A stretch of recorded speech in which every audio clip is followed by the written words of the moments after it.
নমস্কার বন্ধুরা, আমি তন্ময়। আগের ভিডিওতে দেখেছিলাম আমাদের বাড়ির পেছনে আমাদের একটা তাল গাছ আছে, আর সেই তাল গাছ থেকেই বন্ধুরা গতকাল বিকালে একটি তাল পড়েছিল। আর তাল পড়ার সঙ্গে সঙ্গে সেই তালটা কুড়িয়ে নিয়ে আসলাম এবং মাকে বললাম, মা তালের বড়া ভাজতে।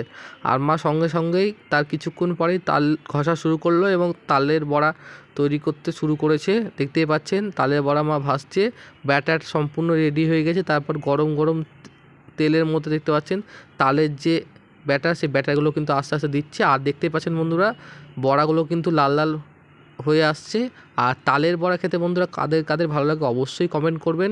সামনের দিনে কিন্তু বন্ধুরা জন্মাষ্টমী আসছে, আর জন্মাষ্টমীতে সকলের বাড়িতে তালের বড়া অবশ্যই হবে বন্ধুরা। সেদিন তো আমাদের বাড়িতে অবশ্যই তালের বড়া হবে।